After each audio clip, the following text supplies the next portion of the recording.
Hi, this is Richard Fields with this week's Report from the Fields. Sometimes our country's largest, most divisive issues are actually the easiest issues to solve. Both trade and immigration policy actually fall into that category.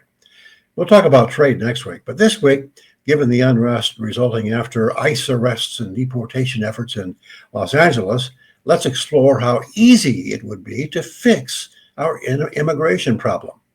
Polling indicates that anywhere between 58% to 70% of Americans want to see our country have a clear, straightforward, easy to navigate legal immigration system, including making it easy for undocumented immigrants to have a pathway to legal citizenship. In an 88-page paper published in 2023, the Libertarian Cato Institute documented why a path to legal immigration in the U.S. is effectively impossible due to the labyrinthine process, thousands of regulations, arbitrary category caps creating wait times of as much as 150 years for people from India with advanced degrees, and tiny annual quotas for many categories of immigrants.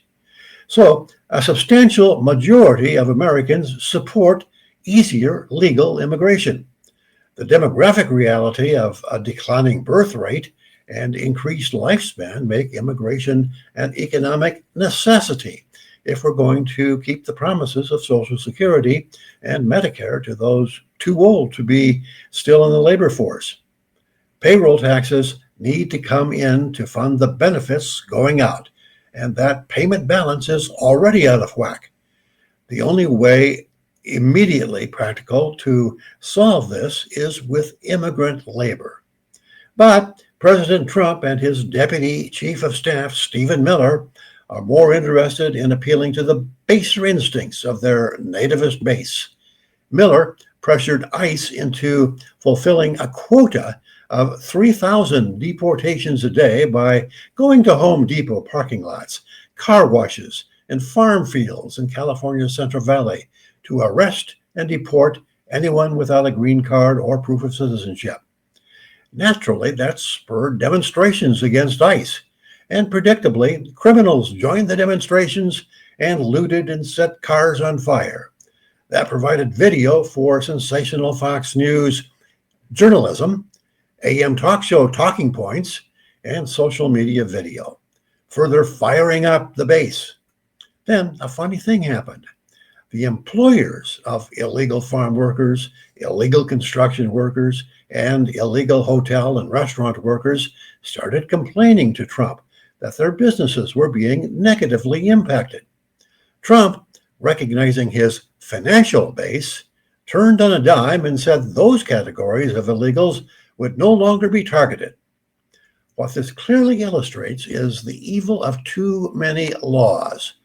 The Immigration and Nationality Act, with its thousands of rules and regulations, creates too many laws. It gives demagogues like Trump the power to pick and choose which laws to enforce and which criminals to arrest based on political factors. In the Soviet Union, Beria, Stalin's head of the secret police, said, "Show me the man and I'll show you the crime." We're there. I started my remarks by posing the questions. If Americans broadly want easier legal immigration, why aren't we getting it? The answer lies in cynical politicians playing to their base. Republicans play footage of riots in their attack ads.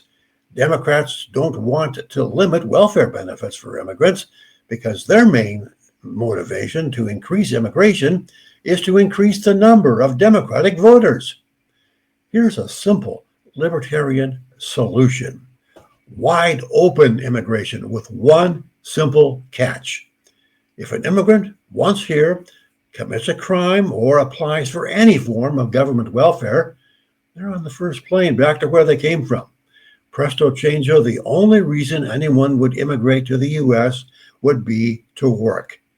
That's essentially what we had prior to 1880, a one-paragraph bill to replace the Immigration and Nationality Act. ICE unnecessary, demographic problems solved, layabout American natives obligated to compete with ambitious immigrants for jobs. Win, win, win. Attention, my Congressman Lou Correa. If you want help drafting this legislation, give me a buzz.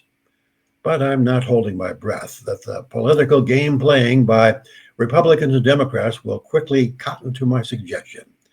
I'm Richard Fields, and that's this week's Report from the Fields. See you again next week.